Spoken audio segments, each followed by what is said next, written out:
Adulteration అండి. ఫలానా అనేది మనం చెప్పలేము, బట్ కంప్లీట్గా అడల్ట్రేషన్ జరుగుతుంది. ఎలా జరుగుతుంది అంటే ఇప్పుడు మ్యాక్సిమం వచ్చేసరికి పాల పౌడరే వాడుతున్నారు. పాల పౌడర్ ఎక్కడి నుంచి వస్తుంది?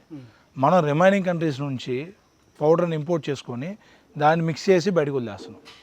బట్ మీరు ఎక్కడైనా సరే వీళ్ళు ప్రోటీన్ పర్సంటేజీ ఎనర్జీ గురించే రాస్తారు తప్ప ఏం వాడారు అనేది మాత్రం ఎక్కడ ఇంగ్రీడియంట్స్ అనేది ఎవరు మెన్షన్ చేయట్లేదు.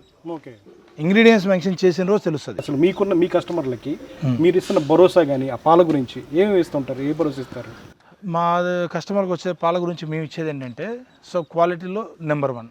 సో జనరల్గా అందరూ మాట్లాడేది ఏంటంటే క్వాలిటీ అనగానే మొదట ఫ్యాట్, తర్వాత ఎస్ఎన్ఎఫ్ఏ చెక్ చేసుకుంటారు. సో ఫ్యాట్ ఎస్ఎన్ఎఫ్ రావడానికి నెంబర్ ఆఫ్ ఆప్షన్స్ ఉన్నాయి పెరగడానికి. సపోజ్ ఇందా మీరు చెప్పినట్టు యూరియా కలపచ్చు, లేకపోతే ఇంకా చాలా అడల్ట్రేషన్స్ ఉన్నాయి. కొన్ని ఏడుగుల ఆయిల్స్ కలపచ్చు, లేకపోతే ఇంకేదైనా కలపచ్చు. వాటి వల్ల ఏంటంటే మీకు అర్థం కాదు. ఇప్పుడు మీరు చెప్పినట్టు హార్మోన్ ఇంజెక్షన్లు ఇస్తారు. ఎందుకంటే ప్రతి దానిలో ఏమవుతుందంటే గేదెలు మేపడానికే ఖర్చు అవుతుంది, మళ్ళీ దూడ మేపాలంటే కూలోడు కానీ, తర్వాత వాటి మెయింటెనెన్స్ కానీ, ఫుడ్ కానీ, ఫోడర్ కానీ ఏదైనా సరే వాడికి ఎక్కువ ఖర్చు అవుతుంది. సో అందుకని ఏం చేస్తుంది, కొన్ని పాయింట్స్లో ఏమవుతుందంటే వీడు పాలు తీయలేక ఎక్కువ టైము వాడిని పాలు తాగించడం, ఇలాంటి వల్ల రైతుకి నష్టం వస్తున్న రైతు ఏం చేస్తాడంటే సపరేట్ చేస్తున్నాడు. ఐదర్ అమ్మేయటం లేకపోతే చనిపోవటం, ఈ 2 ఆప్షన్లు ఉంటాయి. సో మేము దాన్ని ఎలా కంట్రోల్ చేసుకుంటానంటే, సో ఇప్పుడు మా దగ్గర దూడ ఉంది, దూడను వదులుతాం, పాలు తాగుతారు.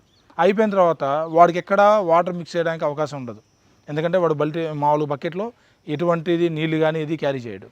సో అక్కడ నుండి డైరెక్ట్గా ఇక్కడికి వచ్చేస్తుంది, కాటా దగ్గరికి వస్తుంది. కాటాలో ఏం చేస్తామంటే ఖచ్చితంగా మేము నోట్ చేస్తాం. ప్రతి దానికి ఒక నెంబర్, ఒక గేదెకి ఒక నెంబర్ ఇస్తాం. ఆ నెంబర్లో ఈరోజు ఈ పూట ఎన్ని పాలు ఇచ్చింది అనేది మెన్షన్ చేస్తాం. సో ఇది మొత్తం నేను పర్టికులర్గా నేను అనాలిసిస్ చేసుకుంటూ ఉంటాను ఇండివిజువల్. నేను కూర్చొని ఇన్ కేస్ నా ఆప్షన్స్ ఆ ఫోటో వస్తుంది, నేను దాన్ని చెక్ చేసుకుంటా. సో మరి దానిలో వాళ్ళు సరే అక్కడ కూర్చోవడం కానీ లేకపోతే నేను లేనప్పుడు వీడు కొమ్మకాయ వేరే రావచ్చు.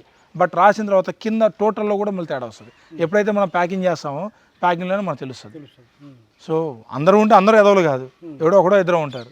సో వాళ్ళని ఎలా కంట్రోల్ చేసుకోవాలి, మనకు ఆల్రెడీ వాడి మీద ఒక ఐ ఉంటుంది, వాడు చేసేవాడా కాదా అనేది. దాని తగ్గట్టే మనం బిహేవ్ చేస్తుంటాం.